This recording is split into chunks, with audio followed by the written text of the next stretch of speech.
අටවහ job එක කළා ගෙදර ඇවිල්ලා ආතල්ලක ඉන්න පුළුවන් දේවල් නෙමෙයි මේ යන මේ කියන්නේ එහෙම දේවල් නෙමෙයි. ඒව වෙනස් කරන්න කොහොම හරි මං කියන්නේ එහෙම නෙමෙයි මේ අහන්නකෝ. ඔබ දැන් ජොබ් කරන්නේ යයිනේ තව මාස යයිනේ අපි එකට ඉන්නේ.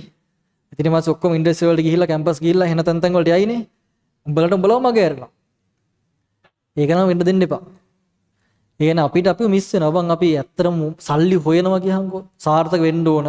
උනාට පස්සේ අපි වැඩ කරලා ජීවත් වෙන්න ඕන වැඩ කරන්න නෙමෙයි. අර ඒ දෙක පැටලෙනවා අපිට. දැන් සමහරු ජොබ් කරනවා ජීවත් වෙන්න. බලද ජීවත් වෙලා නැහැ වැඩ කරලා විතරයි. ඒක බැලන්ස් නැහැ. ලංකාව නම් කොහොමත් ඒක බැලන්ස් නැහැ. ඒක පිටරට නම් කොහොම බැලන්ස් වෙලා තියෙන්නේ. ඒ නිසා ඒ වගේ තැනකට හරි දේවල් හදාගන්න ඉතින් ඉගෙන ගන්න ඒ තමයි තියෙන එකම ඔප්ෂන් එක වෙන දේවල් නැහැ. අපේ අම්මලා තාත්තලාට හෙන්න මහලකු සල්ලි නැහැ බං අපේ ජෙනරේෂන් වල. හැබැයි පහළ ජෙනරේෂන් උඹලගේ ළමයිට ඒක තියෙන්න ඕනේ. ඒක හදන්න පුළුවන්. නේද? බැරිද? ළමයි හදන්න පුළුවන් කියලා නේ මං කිව්වේ. මං කිව්වේ දැන් අපිට ගේමක් ගහන්න ලොකුවට හේතුවක් උනේ අපේ අම්මලා තාත්තලා එහෙන කටු ගාපු මිනිස්සුනේ බං හැමෝම. මේ අපි ඉන්නේ එහෙන පරිවර්තනයේ යුගයක. ඒතර උඹලගේ ළමයි කොහොමද වෙන්න ඕන? උඹලගේ ළමයි ඉපදෙද්දිම සැප විඳින්න ඕන. ඒ දණ්ඩ ගේන්න පුළුවන්. එතකොට එතනින් එහාට ඒක නෝමල් වෙනවා.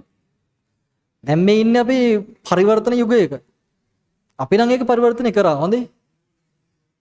අනේ දැන් අපේ ළමයි සැප අපේ ළමයි සැපට තියනවා.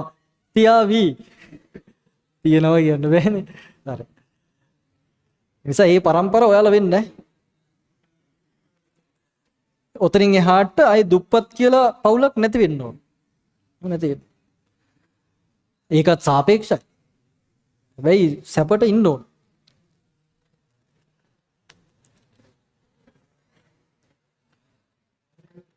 හරි. එන්නකෝ. මේ අහන්නකෝ ළමයි. අහපල්ලකෝ. හරි මේක අහන්න. දැන් මෙතන